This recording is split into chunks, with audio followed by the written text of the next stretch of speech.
မြင်တွေ့နေရတဲ့ project လေးကတော့အမှတ်154ကကြီးငူဝါလန်15ရက်ကွယ်လိုင်တရာမြို့နယ်မှာတည်ဆောက်နေတဲ့နှစ်ထပ် RCC building အကျန်းတဲ့ project လေးပဲဖြစ်ပါတယ်ရှင်အကျန်းဝန်းအပြင်18ပေ53ပေတည်ရှိပြီးတော့ hot type design နဲ့ကြကြဝန်းလေးတည်ဆောက်ထားပေးရဖြစ်ပါတယ်ရှင်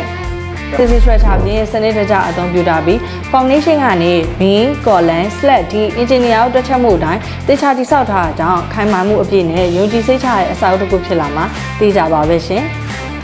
လက်ရှိအကျန်းတဲ့ဆင်ပါတယ် structure balance, concrete quality နဲ့ construction standard တွေကိုတွေးမြင်ခန်းစားနိုင်မှာဖြစ်ပါတယ်ရှင်။ဒါအပြင် real essential construction ရဲ့ decoration မှာ construction မိုင်းအောင်တာမက decoration မိုင်းအောင်ပါ professional တက်တာနဲ့တာဝန်ယူဆောင်ရွက်ပေးနေပါပြီရှင်။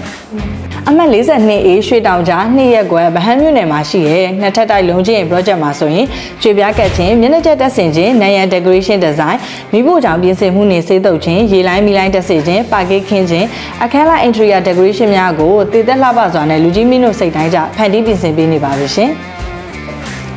86ကိန်းဟောင်းနီလှိုင်သာယာမြို့နယ်မှာရှိတဲ့တမိုးတင်ချောတဲ့အစာအုပ်18နှစ်ပေပေ30အကျယ်ရှိတစ်ထပ်လုံးချင်း project ကိုနေချင်းစရာကောင်းပြီးနှွေးထွေးမှုအပြည့်ရှိတဲ့ home design ပုံစံနဲ့အကောင်းဆုံးတည်ဆောက်ပေးရရှိပါရှင်။လူကြီးမင်းတို့ရဲ့စိတ်ကူးအိမ်မက်ထက်ရအိမ်ကိုအကောင်းဆုံးတည်ဆောက်ပေးဖို့အတွက် real essential construction နဲ့ decoration မှာအဆင်သင့်ရှိနေပါရှင်။မိမိတို့အရုံဆောက်လုပ်ဖို့စဉ်းစားနေပြီဆိုရင်တော့ real essential construction နဲ့ decoration ရဲ့ Facebook page messenger မှာစုံစမ်းနိုင်သလိုရုံးကိုလည်းလူကရန်လာရောက်မေးမြန်းနိုင်ပါရှင်။အိမ်တလုံးဆိုတာကနေထိုင်စရာနေရာတစ်ခုထပ်ပိုးပါတယ်ရှင်မိသားစုတစ်ခုရဲ့လုံခြုံမှုနှွေးထွေးမှုအနာဂတ်နဲ့စိတ်ချမ်းသာမှုကိုကိုစားပြုတဲ့နေရာလေးတစ်နေရာဖြစ်ပါတယ်ရှင်